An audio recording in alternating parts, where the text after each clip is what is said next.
Today we're at the Children's Museum in Utica, New York at the HeroCon 2017 event fundraiser. All proceeds from today and tomorrow's HeroCon event go to support the Utica Children's Museum. The atmosphere here is electric. There are creators of all industries here today.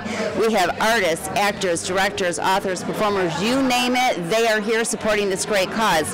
Right now we're here hanging with Kris Fazekas. He's a comic book writer and illustrator. Hi Kris. Thanks for hanging with us. So what inspired, well, tell us about your project that you have here. So this book, it's called The Last. It's a comic I wrote about a young 14, 15-year-old alien teen whose parents pretty much hid the past from them, their whole family's past. Well, that past comes back, and the kid is thrown into a world that he is nowhere near ready for.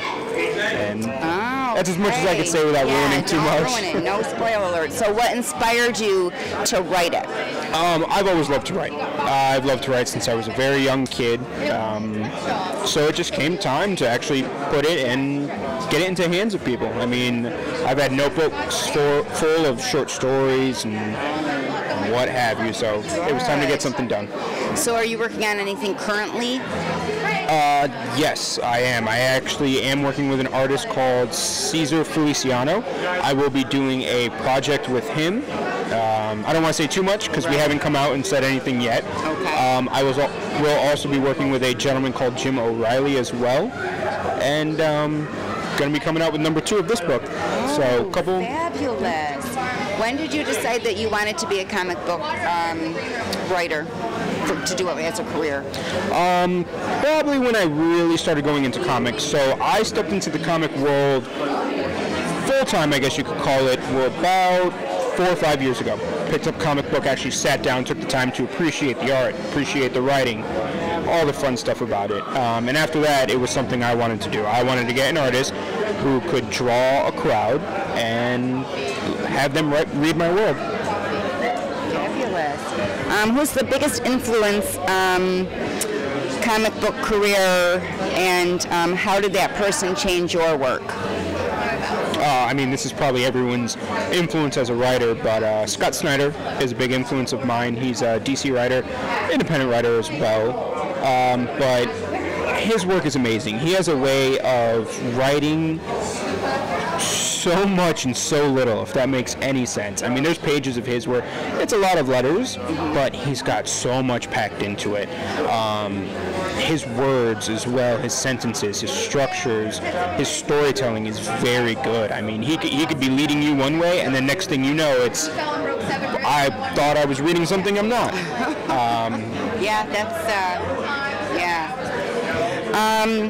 What do you do to recharge your creative batteries?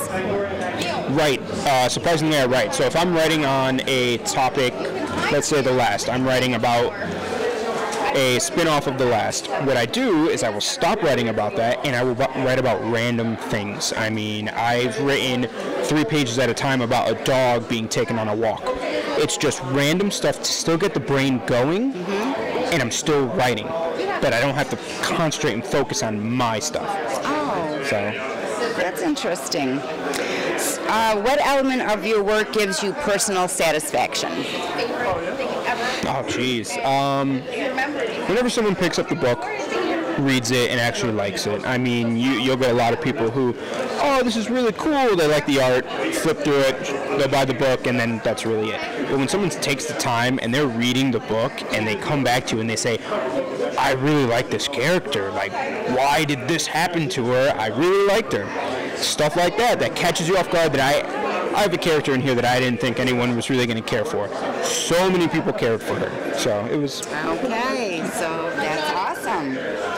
What has been the most rewarding project in your personal or professional life? Most rewarding project? Let's see. That is a tough one because I don't think I've hit it yet.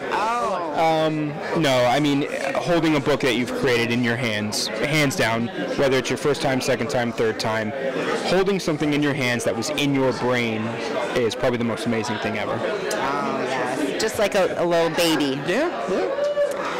What's the most big idea in or out of comics that you've learned in life, and why is it important to you? To finish. I mean, I don't know if I would say it's big, but to finish. I know a lot of artists, amateur artists, up-and-coming artists, people that want to take that step to become something and have tables at conventions, and they just cannot finish. They get so attached to their work, they can't finish. And that's the biggest thing I learned, is to pull the trigger and get it done. Because the second you do that, you just get the breath of relief. Guys, it's been so much fun hanging with Kris Fazekas today, comic book writer and illustrator. Don't forget to hit that like button. Leave a comment. Let us know what you think of today's show and our guests. You can also check the guest link below. Remember to subscribe and log in and stay tuned to see who we're hanging with next. Thank you.